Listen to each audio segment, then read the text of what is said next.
सुप्रभात प्रिय विद्यार्थियों।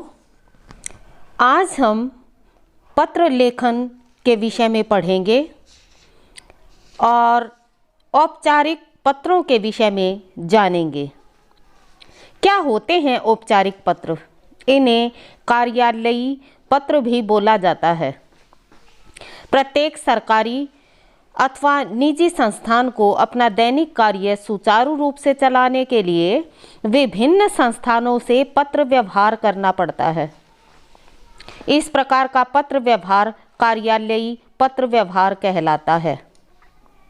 कार्यालयीय पत्र की लेखन शैली के विभिन्न रूप होते हैं, जिनमें से प्रमुख कार्यालय आदेश, सूचना, प्रस्ताव, टिप्पणी, अधिसूचना आदि आती हैं।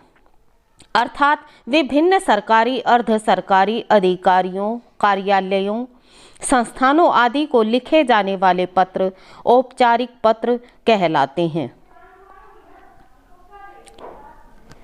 औपचारिक पत्र के अंतर्गत दो प्रकार के पत्र आते हैं बेटे। एक सामान्य संदर्भ में लिखे जाने वाले पत्र।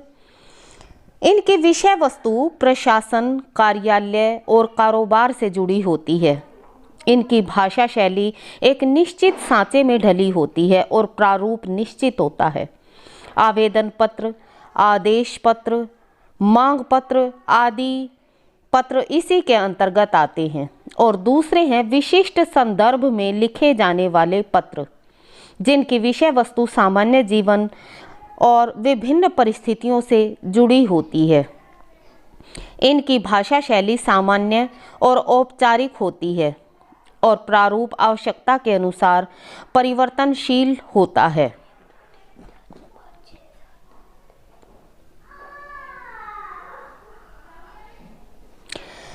औपचारिक पत्र को ध्यान देने योग्य बातों पर विचार करते हैं। इसमें प्रेषक जो है उसका पता ऊपर आता है और जिसके पास भेजना होता है उसका पता नीचे की ओर आता है। विषय वस्तु संक्षिप्त रूप में एक ही वाक्य में लिखी जाती है। तत्पश्चात महोदय, महोदया आदि कहकर उसे बोधित किया जाता है।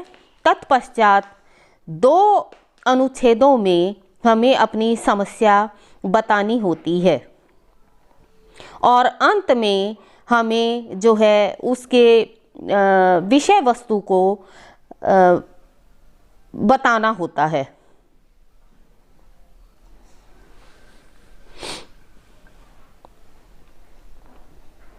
इसमें बेटे ध्यान देने योग्य बातें ये हैं कि सर्वप्रथम हम कैसे पत्र का प्रकार व्यावसायिक है अथवा नहीं, संबंध जैसे पुस्तक विक्रेता, बैंक मैनेजर, व्यापारी आदि, आरंभ मान्यवर, माननीय, श्रीमान, महोदय इत्यादि से करना पड़ता है और समापन में भवदीय और निवेदक आदि शब्दों का प्रयोग करना पड़ता है। उसी प्रकार संबंध में जो है प्रधानाचार्य, श्रीमान जी, महोदय इत्यादि का प्रयोग करना पड़ता है और अंत में विनीत, प्रार्थी, भवदीय इत्यादि का प्रयोग करना पड़ता है। अगर वह कार्यालयीय पत्र है तो संपादक, नगर निगम अधिकारी, मंत्री, पोस्टमास्टर आदि का बताना पड़ता है और आरंभ में आदरणीय, संपादक, महोदय, मान्यवर और महोदय आदि शब्दों का प्रयोग करना पड़ता है और समापन पे भवदीय इत्यादि शब्दों का प्रयोग करना पड़ता है।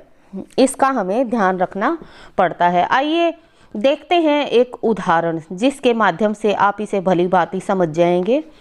जैसे पहला ये पत्र है आपके सामने। चुनावों में पोस्टर चिपकाने के कारण गंदी हुई दीवारों की ओर ध्यान आकृष्ट करने हेतु समाचार पत्र के संपादक को पत्र लिखा गया है। तो इसमें सबसे पहले जो है प्रेषक का पता है, अध्यक्ष जन कल्याण समिति, लाजपत नगर, नई दिल्ली। उसके बाद तिथि और यह जो है जिस समाचार पत्र को भेजा गया है तत्पश्चात उसका पता संपादक महोदय, नवभारत टाइम्स, बहादुर शाह जफर मार्ग, नई दिल्ली। विषय वस्तु को संक्षिप्त रूप में एक पंक्ति में प्रस्तुत किया गया है।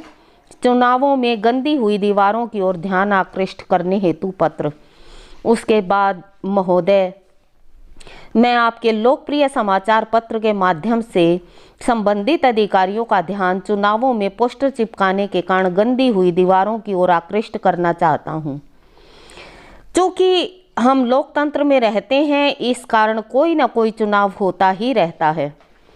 हाल में संपन्न हुए नगर निगम चुनावों में हुई पोस्टरबाजी से शहर के सौंदर्य को नष्ट हो गया है और शहर की जगमग लगभग हर दीवार पर एक पोस्टर चिपकाए गए और कोई भी जो है राजनीतिक दल पीछे नहीं रहा। आज भी वे पोस्टर जैसे के तैसे चिपके हुए हैं, जिससे दीवारें बहुत गंदी हैं। महोदय, मैं आपसे पूछना चाहता हूं कि बिना अनुमति राजनीतिक दलों द्वारा शहर की दीवारों पर पोस्टर चिपकाया क्या कहां तक न्यायबद्ध है?